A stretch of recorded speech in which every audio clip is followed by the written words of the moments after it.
조금 더 절세를 하시고자 한다면 맞벌이 부부 같은 경우에 각자 사용하시는 카드 명의가 있으셔서 그 카드를 한 분이 몰아서 가져가실 수는 없으시겠지만 다만 이제 절세하실 수 있는 방법 중에 하나가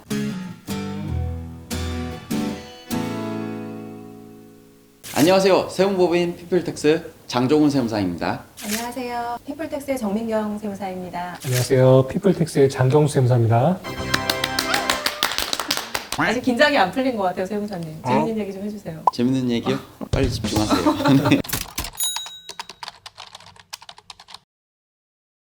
이번에는 한창 직장인분들 연말정산을 하고 계시는데요. 연말정산 뭔가요? 5천만 국민 중에 한 2천만 명 근로소득자분들이 매년 2월 달에 하시게 되는 게 연말정산인데요. 매달 급여를 받으실 때 근로소득자분들께서는 회사에서 세금을 먼저 빼고 세후 금액의 급여를 받으실 거예요. 그때 1년 동안 12개월 동안 미리 낸 세금, 그게 바로 기납부 세액인데 그 기납부 세액과 2월에 연말정산 하실 때 연말정산 간소화 자료를 다 반영을 해서 최종 근로소득세가 산출이 되는데 이 결정세액과의 차이를 정산하는 게 바로 연말정산입니다. 쉽게 말해서 1년 동안 낸 세금을 정산하는 과정을 말하는 맞습니다. 거군요. 제가 너무 어렵게 설명드렸죠?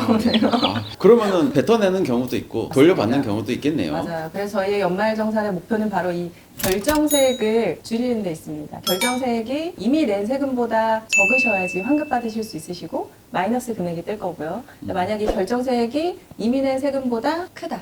그럼 플러스 금액이 뜨겠죠? 그럼 세금을 더 토해내셔야 돼요. 그러면은 안 하면 어떻게 되나요? 그러면 이제 돌려받으실 수 있는 권리를 못 찾으시는 거죠. 돌려받으실 수 있도록 1년 동안 내셨던 금액이든 각종 공제받으실 수 있는 세액공제나 이런 자료를 최대한 제출을 하셔야 돼요. 그럼 안 했을 때 그러면 더 낼 세금 있어도 안 내도 되는 거 아니에요? 그거는 국세청에서 가만히 있지 않죠. 더 낼 세금은 이미 다 내셨을 거고 혹시라도 이제 돌려받아야 될 세금이 있으신데 만약에 지금 못 하셨다. 그러면은 경정청구를 통해서 5년간 과거분에 대한 것도 청구해서 받으실 수도 있으시고요. 올해 5월 달에 종합소득세 신고를 직접 하시면서 그때 받으실 수도 있으세요. 그럼 연말정산 할 때 가장 기본적으로 누구나 대부분 다 받을 수 있는 공제 항목들은 어떤 것들이 있나요? 신용카드 소득공제에서는 신용카드 등이거든요. 그래서 신용카드, 현금영수증, 체크카드 사용하신 금액에 대해서 일정 비율만큼 공제를 받으실 수 있는데 기본적으로 총급여의 25% 이상은 쓰셔야지 공제를 받으실 수 있으세요. 그래서 왜 나는 신용카드 많이 썼는데 왜 하나도 공제가 안 들어갔지? 라고 하시는 분들이 계시면 본인의 총급여의 25% 이상을 썼는지를 체크하셔야 됩니다. 그래서 연봉 높으신 분들이 신용카드 소득공제를 못 받으실 확률이 큽니다. 그러면은 이 네. 맞벌이 부부 같은 경우는 네네네. 신용카드를 누가 앞으로 그렇죠. 공제를 받느냐 이런 방법을 통해서 네네네. 좀 더 공제를 받을 수 있을 것 네, 같은데 조금 더 절세를 하시고자 한다면 맞벌이 부부 같은 경우에 각자 사용하시는 카드 명의가 있으셔서 그 카드를 한 분이 몰아서 가져가실 수는 없으시겠지만 다만 이제 절세하실 수 있는 방법 중에 하나가 총급여의 25% 이상을 쓰셔야 되기 때문에 가정에서 쓰시는 카드 지출액을 쭉 보시고 신용카드든 체크카드든 현금영수증이든 아무래도 급여가 조금 더 낮으신 분 쪽으로 몰아서 쓰시면 총급여 25% 요건을 충족하시기에 조금 더 용이하실 수 있으세요. 신용카드 사용도 전략적으로 사용해야 되겠네요. 그럼요. 쓰셔야 됩니다. 요즘 또 젊으신 분들은 스마트하셔가지고 그런 분들을 미리미리 다 챙기시더라고요. 이미 챙기시고 계시잖아요. 근데 내 카드를 와이프한테 줘요?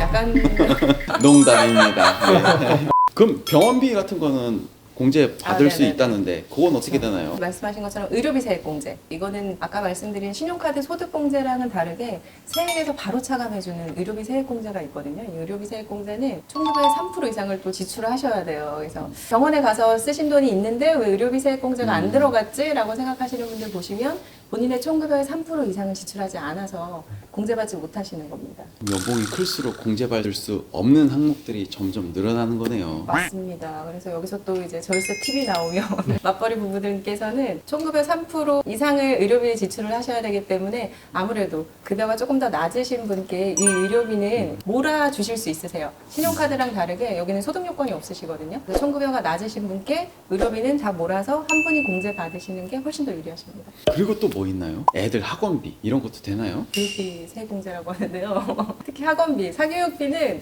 미취학, 취학 전 아동에 대해서만 학원비 세액공제 가능하세요. 학원비도 그렇고 기부금도 그렇고 교육비, 의료비 세액공제가 이 네 가지가 바로 세금에서 바로 빼주는 세액공제인데 이 네 가지는 놓치시지 않으셔야 될 부분이 따로 연말정산 간소화 자료에 나오지 않는 자료들이 있거든요. 근데 그런 거는 직접 혹시라도 반영되어 있지 않다 그러면 직접 병원이든 학원이든 요청하셔서 자료를 받아서 제출하셔야 돼요.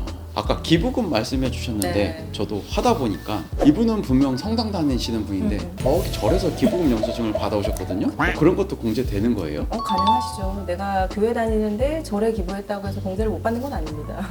대신 실질로 기부를 하셔야 되겠죠? 맞습니다. 100만 원 기부하고 1000만 원짜리 기부금 영수증 끊으면 안 되시잖아요. 네, 맞습니다. 나중에 걸릴 수 있으세요. 조심하셔야 됩니다.